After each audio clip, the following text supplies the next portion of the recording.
पुण्यश्लोक अहिल्यादेवी होळकर शेतकरी कर्जमुक्ती योजना 2026। या योजनेची संपूर्ण माहिती आजच्या या व्हिडिओमध्ये आपण जाणून घेऊया। आपल्या चॅनलवर नवीन असाल तर आत्ताच सबस्क्राईब करा आणि व्हिडिओला लाईक करायला विसरू नका। तर मित्रांनो, हा महाराष्ट्र शासनाचा आपण GR पाहू शकतो। या GR मध्ये काही शेतकऱ्यांसाठी महत्त्वाच्या अटी, नियम व कर्जमाफीच्या मागचं उद्दिष्ट काय आहे हे सगळं दिलेलं आहे। चला तर मग आपण जाणून घेऊया। 2 जून 2026 रोजी प्रसिद्ध झालेला हा GR आहे। यामध्ये काय आहे तर महाराष्ट्रातील शेतकरी हे महाराष्ट्र राज्याच्या ग्रामीण अर्थव्यवस्थेचा एक महत्त्वाचा भाग आहे। त्यामुळं अनियमित पाऊस, गारपीट, दुष्काळ, अतिवृष्टी, महापूर या नैसर्गिक आपत्तींमुळे अनेक वेळा पिकांचे खूप नुकसान होते। त्या नुकसानामुळे शेतकरी आपले कर्जाची परतफेड नाही करू शकत। त्यामुळं ती कर्जाची परतफेड शेतकऱ्यांकडून होऊ शकत नसल्यामुळं शेतकऱ्यांना कर्जमाफी ही सरकारकडून दिली जाते। कर्जमाफीचं उद्दिष्ट म्हणजे काय तर शेतकऱ्यांचा कर्जाचा बोजा कमी करणे। तर यापूर्वी शासनाने छत्रपती शिवाजी महाराज शेतकरी सन्मान योजना ही 2017 साली राबवली होती। तर महात्मा ज्योतिबा फुले शेतकरी कर्जमुक्ती योजना ही 2019 साली राबवली होती। आणि महात्मा ज्योतिराव फुले शेतकरी कर्जमुक्ती योजनेअंतर्गत प्रोत्साहनपर लाभ ही योजना 2022 साली राबवली। आपण पाहू शकतो की राज्यातील शेतकऱ्यांसाठी कर्जमुक्तीनंतर ही वारंवार शेतकऱ्यांचे कर्ज थकीत राहत आहे। त्यामुळं याही वर्षी म्हणजे 2026 रोजी देखील महाराष्ट्र शासनाने अहिल्यादेवी होळकर शेतकरी कर्जमुक्ती योजना राबवली आहे। या योजनेचे काही नियम व अटी आहेत। त्या सगळ्या नियम व अटी आपण जाणून घेऊया।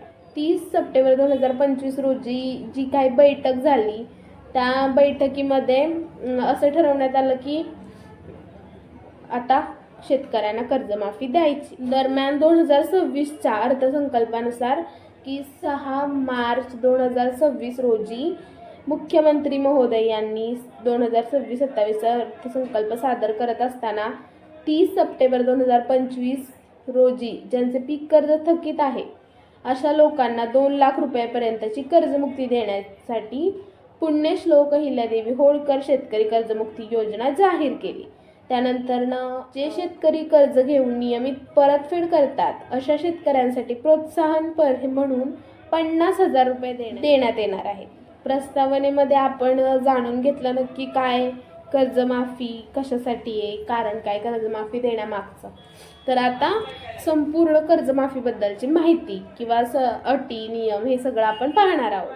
पुण्यश्लोक अहिल्यादेवी होळकर शेतकरी कर्जमाफी योजना 2026 ज्या शेतकऱ्यांकडील दिनांक 1/4/2019 ते 31/3/2025 पर्यंत उचल घेतलेले अल्प मुदतीचे कर्ज आणि 30 सप्टेंबर 2025 पर्यंत ते कर्ज थकीत असेल व 31 मार्च 2026 पर्यंत अखेर परतफेड न झालेली असेल त्या कर्जाची, तर अनेक बँकांकडील व कर्ज खात्यावरील एकत्रित थकबाकी मुद्दल व्याजासह रक्कम 2 लाख रुपयेपर्यंत आहे अशा शेतकऱ्यांची त्यांच्या कर्ज खात्यात 2 लाख रुपयेपर्यंत कर्जमुक्तीचा लाभ देण्यात येईल।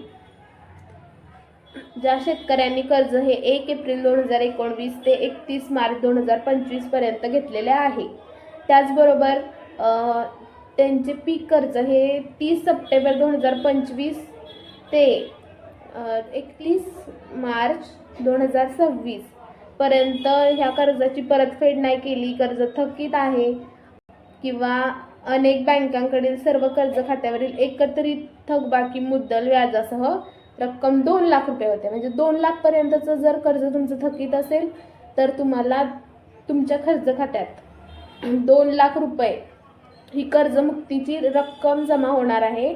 तुम्हाला 2 लाख रुपये ही कर्जमुक्ती भेटणार आहे। दुसरा नियम असा आहे की ज्या शेतकऱ्यांना यापूर्वी महात्मा ज्योतिबा फुले शेतकरी कर्जमुक्ती योजना 2019 या योजनेचा लाभ मिळाला आहे अशा शेतकऱ्यांना 1/4/2019 ते 31/3/2025 पर्यंत उचल घेतलेले अल्पमुदतीचे पीक कर्ज पुनर्गठित किंवा फेर पुनर्गठन न केलेल्या थकीत हप्त्याची दिनांक 30/9/2025 अखेर थकीत असलेल्या 31/3/2026 अखेर परतफेड न झालेल्या एक किंवा अनेक बँकांकडील सर्व कर्ज खात्यातील एकत्रित थकबाकीची मुद्दल व व्याजासह एकूण 50,000 रुपये पर्यंतचे रुपये असल्यास त्यांना या योजनेच्या अंतर्गत 50,000 रुपये अधिकतम प्रोत्साहनपर लाभ भेटणार आहे 50,000 रुपये.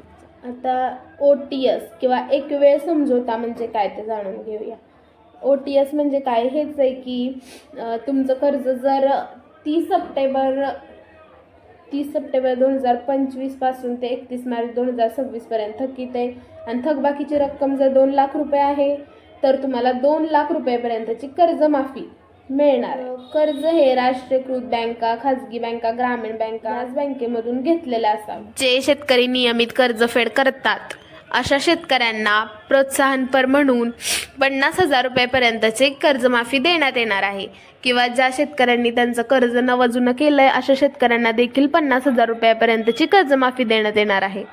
प्रोत्साहनपर लाभ देण्यात येणार आहे, 2 लाख रुपये देण्यात येणार आहे. त्यानंतर सगळ्यात महत्त्वाची गोष्ट म्हणजे काय, तुमची ॲग्रीस्टॅक नोंदणी म्हणजेच तुमचं फार्मर आय डी असणं अत्यंत महत्त्वाचं आहे. जर तुमचं फार्मर आय डी असेल तरच तुम्हाला कर्जमाफीचा लाभ भेटणार आहे. जर फार्मर आय डी नसेल तर तुमची कर्जमाफी रद्द होऊ शकते. त्यामुळे ज्या शेतकऱ्यांची फार्मर आय डी नाही आहे त्यांनी लवकरात लवकर त्यांची फार्मर आय डी काढून घ्या.